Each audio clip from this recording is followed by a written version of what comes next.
नई दिल्ली के मशहूर सहाफी रवीश कुमार की मुसलमानों से हमदर्दाना अपील।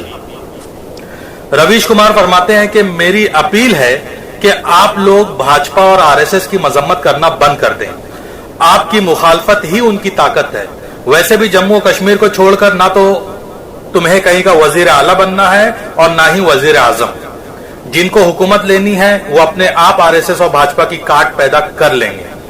आपकी मुखालफत करने की वजह से ही भाजपा 18% मुसलमानों का खौफ दिखाकर 80% हिंदुओं का वोट हासिल करने में कामयाब होती है और पूरे खेल का दारोमदार असलन 3% ही है। आपको जिस किसी पार्टी को भी वोट देना है दो, जिस किसी की भी हिमायत करनी है करो, लेकिन भूल कर भी भाजपा, आरएसएस और मोदी की मुखालफत ना करो। भूल जाओ कि आरएसएस नामी कोई तंजीम है, भूल जाओ कि भाजपा कोई पार्टी है और भूल जाओ कि मोदी कोई नेता है। आपकी यही हालत रही तो कुछ साल में सियासी तौर पर अछूत बना दिए जाओगे। फिर ना तो आपको कांग्रेस पूछेगी, ना भाजपा और ना सपा। जिस मीम, एमआईएम और ओवैसी की आप अंधी हिमायत कर रहे हो, उसको इलेक्शन में हिस्सा तभी तक लेने दिया जाएगा जब तक कि भाजपा को उनके चुनाव लड़ने का फायदा हो रहा है। याद रखें कि एमआईएम, ओवैसी ब्रदर्स ये भाजपा के एजेंट्स हैं। जिस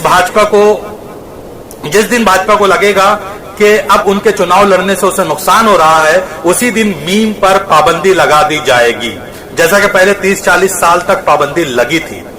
तुम सिर्फ जदीद उलूम और साइंसी तालीम पर ध्यान दो, इतने नंबर लाओ कि बिना किसी मराहत के तुम्हें नौकरी मिल सके। आजादी से पहले भारत में मुसलमानों की आबादी 35% थी और 35% नौकरियों पर मुसलमानों का कब्जा था।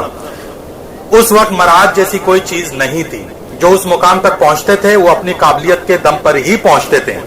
और जो आप दीनी अदारों में खैरात का पैसा देते हैं, बेहतर होगा कि ऐसे अदारों में भी खैरात का पैसा सर्व करें जो आपकी तालीम और रोजगार के लिए काम करें।